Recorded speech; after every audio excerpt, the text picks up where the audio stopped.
حضرت ادریس علیہ الصلوۃ والسلام یہ اللہ کے نبی ہیں، ٹھیک ہے، اور حضرت ادریس علیہ الصلوۃ والسلام کی دوستی تھی حضرت ملک الموت سے۔ حضرت ملک الموت کون ہے؟ جو روح قبض کرتے ہیں۔ ملک الموت کا معنی بھی یہ ہوتا ہے روح قبض کرنے والا فرشتہ، ٹھیک ہے، یعنی روح قبض کرنے والے فرشتے جو حضرت عزرائیل علیہ السلام ہے نا، وہ ساری دنیا میں جب بھی کوئی مرتا ہے، جس کا انتقال کا وقت ہوتا ہے، اس کی روح وہی قبض کرتے ہیں۔ اچھا، یہاں ایک بڑی خوبصورت بات بھی بتا دوں، عقیدہ بھی مضبوط ہوگا، نبی پاک کی یوں سمجھیے کہ مزید طاقت اور پیارے آقا کی شان بھی ذہن میں آئے گی۔ آپ کو اندازہ ہے روزانہ کتنے لوگ مرتے ہیں؟ ہر سیکنڈ دنیا سے لوگ جاتے ہیں نا، کوئی پاکستان میں مرتا ہے، کوئی امریکہ میں مرتا ہے، کوئی UK میں مرتا ہے، کوئی افریقہ میں مرتا ہے، لیکن ملک الموت سب جگہ پہنچ جاتے ہیں۔ اچھا، کہیں 100 آدمی ایک ساتھ مر جاتے ہیں، جہاز گر گیا، ٹرین ٹکرا گئی، ہوتا ہے نا ایسا، ایک ساتھ زلزلہ آ گیا، کئی ہزار لوگ مر جاتے ہیں، سب کی روح قبض کرنے ملک الموت کیسے پہنچ جاتے ہیں؟ کتنی سپیڈ ہے! ایک سیکنڈ میں یہاں کسی کا انتقال ہوا، اگلے سیکنڈ میں امریکہ میں ہوا، تیسرے سیکنڈ میں افریقہ میں ہوا، چوتھے سیکنڈ میں یورپ میں ہوا، اتنی سپیڈ!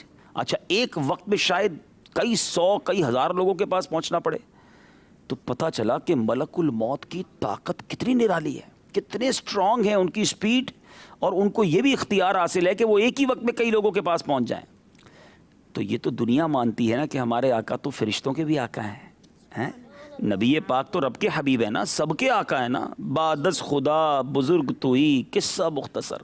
نبی پاک اللہ کے بعد ساری مخلوق میں سب سے عرفہ اعلیٰ، اعلیٰ حضرت لکھتے ہیں نا، سب سے اولا و اعلیٰ سب سے بالا و اعلیٰ خلق سے اولیاء، اولیاء سے رسول، اور رسولوں سے اعلیٰ سب سے اعلیٰ ہیں۔ تو اب حضرت عزرائیل ملک الموت کے پاس اتنی پاور ہو تو ملک الموت کے بھی جو آقا ہیں ہمارے آقا علیہ الصلوۃ والسلام، ان کے پاس کتنی پاور ہوگی؟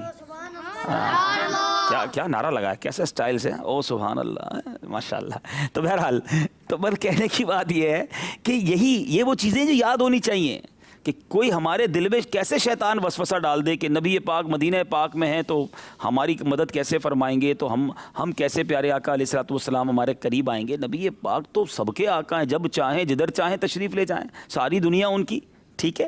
تو فرشتوں کے پاور دیکھ کر ہمیں نبی پاک علیہ الصلوۃ والسلام کی قوت، طاقت، اتھارٹی اور قدرت کا اندازہ ہونا چاہیے، ٹھیک ہے۔ اچھا، یہ بات تو ہو گئی۔ اب ملک الموت کی دوستی تھی حضرت ادریس علیہ السلام سے۔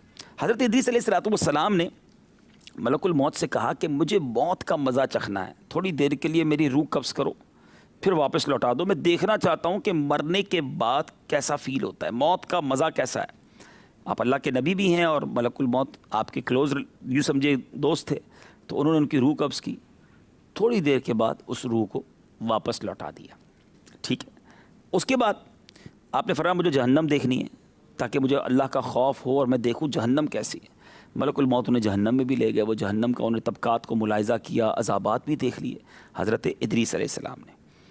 پھر آپ جنت میں گئے، کہا مجھے جنت دیکھنی ہے، جنت کے دروازے پر گئے تو رضوان، جنت کے جو دوزخ کے دروازے پر داروغہ ہیں ان کا نام ہے، وہاں پر جو فرشتہ ہے مالک، کیا نام ہے؟ جہنم کے دروازے پر جو یوں سمجھیے جہنم کے دروازے کے جو ٹیک کیئر ہیں یا داروغہ ہیں ان کا نام ہے حضرت مالک۔ کیا نام ہے؟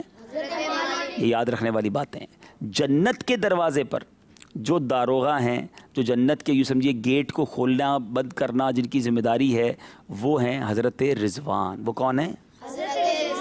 امیر اہل سنت نے ایک خوبصورت شعر میں کہا نا، رضوان تیری جنت میں سوز و گداز بھی ہے عشق میں رلاتا سرکار کا مدینہ ہے۔ حضرت رضوان سے کئی شاعروں نے اپنے کلام میں یوں سمجھے کہ ایک کلام بھی کیا اور ان کا تذکرہ بھی کیا۔ تو بہرحال حضرت رضوان کہاں کے داروغے ہیں؟ حضرت مالک کہاں کے ہیں؟ دوزخ کے، جہنم کے۔ تو حضرت رضوان سے بھی کہا حضرت ادریس نے کہ دروازہ کھولو مجھے جنت دیکھنی، انہوں نے دروازہ کھولا، آپ جنت میں چلے گئے۔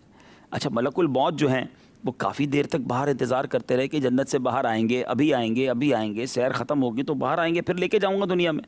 تو کہا حضور چلیے، کہا میں نے نہیں جانا جنت چھوڑ کے۔ ارے جنت چھوڑ کے نہیں جانا؟